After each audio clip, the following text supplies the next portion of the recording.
বলি বন্ধুরা, নমস্কার, হ্যাপি ইন্ডিপেন্ডেন্স ডে। তো আজকে আমি কিছু একটা চটজলদি রেসিপি বানাবো। তো বাড়িতে সবাই রয়েছে, তো কয়েকটি উপকরণ দিয়ে চটজলদি এরকম একটা রেসিপি বানিয়ে ফেলুন।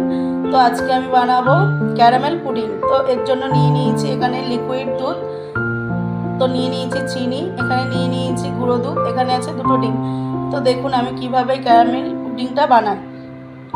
বন্ধুরা, এখানে ক্যারামেলটা বানানোর জন্য এখন আমি একটা বাটি বসিয়ে দিয়েছি। তো এর মধ্যে দিয়ে দেবো এখন আমি কিছুটা চিনি। তো চিনিটা দেবো আস্তে আস্তে, এটা আমি এইভাবে মেশাতে থাকবো। তো এটা একটা অ্যালুমিনিয়ামের বাটির মধ্যে আমি বানাচ্ছি। তো দিয়ে দেবো আরেকটু চিনি।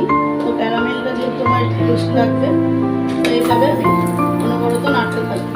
এখানে কোনো জল ইউজ করবো না, এইভাবে আস্তে আস্তে এটা আমি নাড়তে থাকবো। দেখুন চিনিগুলো আস্তে আস্তে আমার গলে যাচ্ছে, তো এইভাবে গলে যাচ্ছে। দেখুন দেখুন একটা ব্রাউন ব্রাউন কালার চলে এসছে। তো এখন আমি এইভাবে নাড়তে হবে, নাহলে এটা বসে গেলে হয়ে যাবে।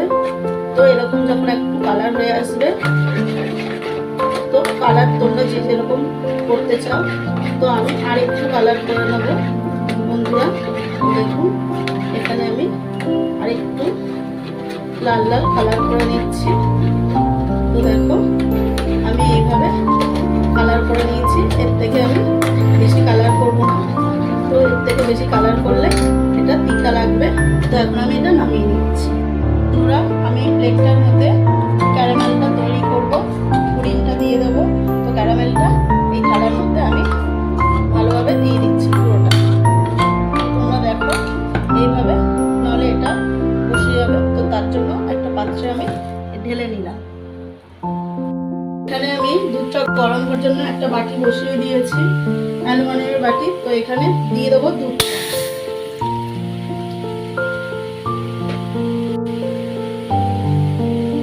তো দুধটা এর মধ্যে দিয়ে দিলাম।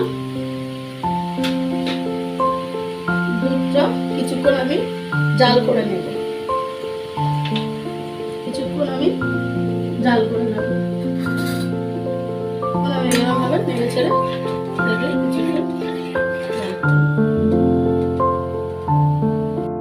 বন্ধুরা, এখানে আমার দুধটা ফুটে গেছে। তো এর মধ্যে আগে থেকে যে গুঁড়ো দুধটা আমি রেখেছিলাম, সেই গুঁড়ো দুধটাও এর সঙ্গে মিশিয়ে দেব।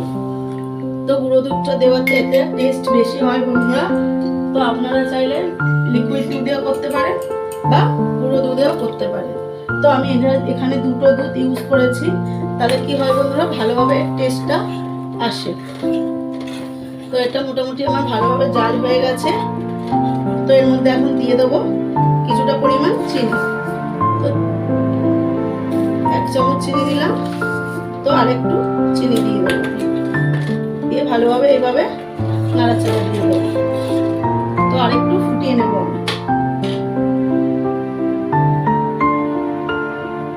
দেখুন বন্ধুরা, এখানে দুধটা আমার ভালোভাবে ফুটিয়ে নেওয়া হয়ে গেছে।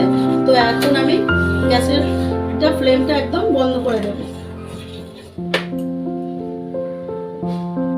বন্ধুরা, এখানে আমি এরকম একটা নিয়ে নিয়েছি, আর এখানে যে 2টো ডিম নিয়েছিলাম, সেই ডিম দুটো আমি বাটির মধ্যে ভালো করে ভেঙে নেব।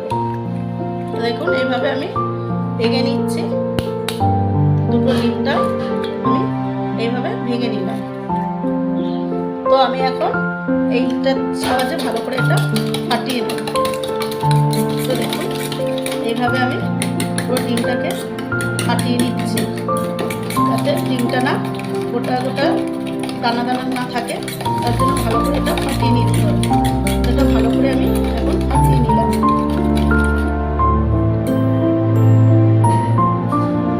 বন্ধুরা, ভালোভাবে আমি এটা ফাটিয়ে নিয়েছি। তো যে দুধটা আমি ফুটিয়ে নিয়েছিলাম, তার মধ্যে এই দুধটার মধ্যে ডিমগুলো ভালো করে দিয়ে দিলাম। তারপর এইভাবে আমি একটু ভালো করে ফাটিয়ে নেব। এইভাবে ভালো করে এটা ফাটিয়ে নিতে হবে। এইভাবে ভালো করে আমি ফাটিয়ে নিলাম কিছুক্ষণ ধরে। দেখুন জিনিসটা আমি খুব পাতলা করিনি, একটু ঘন রাখতে হবে। তো এইভাবে পুরোটা এখন রেখে দেবো। বন্ধুরা আমি এরকম একটা ফ্রাই প্যান বসিয়ে দিয়েছি, তো তার মধ্যে কিছুটা জল দিয়ে দিয়েছি। তো এর মধ্যে দিয়ে দেবো এরকম একটা স্ট্যান্ড। তো এখন স্ট্যান্ডটা দেওয়ার পরে যে এই ক্যারামেলটা রেখেছিলাম তো ওটা আমি দিয়ে দিচ্ছি এখন। তো দেওয়ার পরে এখন আমি যে এটা রেডি করে রেখেছিলাম পুডিং করার জন্য দুধ আর ডিমটা এর মধ্যে আস্তে আস্তে আমি ঢেলে দেব। দেখুন এইভাবে পুরোটা আমি ঢেলে দিলাম। বন্ধুরা এরকম আমি একটা ঢাকনা নিয়ে নিয়েছি, তো এখানে ছিদ্রটা আমি বন্ধ করে দিয়েছি। তো এই ঢাকনাটা দিয়ে ভালোভাবে কিছুক্ষণ আমি ঢাকা দিয়ে রেখে দেব। তো এটা এখন কিছুক্ষণ হতে থাকুক। বন্ধুরা আমি একটু খুলে দেখাচ্ছি যে একটা কাঠির সাহায্যে দেখছি যে এটা কাঠিতে লাগছে কিনা। তো কাঠিতে লাগছে, তো আরেকটু এটা কিছুক্ষণ ঢাকা দিয়ে রেখে দেব। বন্ধুরা আবারও আমি এটা খুলে দেখে নেব যে এটা পারফেক্টলি ভাবে হয়েছে কিনা। তো এটা আমার পুরোপুরি হয়ে গেছে। তো এখন আমি কিছুক্ষণ ঢাকা দিয়ে এমনি ঠান্ডা হতে রেখে দেব। দেখুন এখানে ক্যারামেল পুডিংটা আমি ঠান্ডা হয়ে এসছে। তো এখানে আমি একটা ছুরির সাহায্যে এইভাবে এখন চারিদিকটা আমি ছাড়িয়ে নেব। তো চারিদিকটা এভাবে ছাড়িয়ে নিয়েছি। এখন আমি এরকম একটা সাদা প্লেট নিয়েছি। তো প্লেটটা এইভাবে ঢাকা দিয়ে পুডিংটা ঠিক এইভাবে আমি উল্টিয়ে দিয়েছি। তো দেওয়ার পর দেখুন ক্যারামেল পুডিংটা আমার ভালোভাবে হয়েছে, সেট হয়েছে। তো দেখুন এখানে কি সুন্দর হয়েছে ক্যারামেল পুডিংটা। তো আপনাদেরকে আমি একটু এটা কেটে দেখাচ্ছি। তো বন্ধুরা দেখুন ক্যারামেল পুডিংটা সুন্দরভাবে হয়েছে। এখানে দেখুন এইভাবে টানলে পরে চলে আসছে। তো আমার ভিডিওটাই আপনাদের কেমন লাগলো তো দেখে বলবেন বন্ধুরা। আর আমার চ্যানেলের যদি বা নতুন বন্ধু হয়ে থাকো তাহলে চ্যানেলটাকে সাবস্ক্রাইব করে দিও বন্ধুরা, যাতে আমি কোনো নতুন রেসিপি বানানোর সঙ্গে সঙ্গে তোমাদের কাছে পৌঁছে যায়। তো নমস্কার, ধন্যবাদ।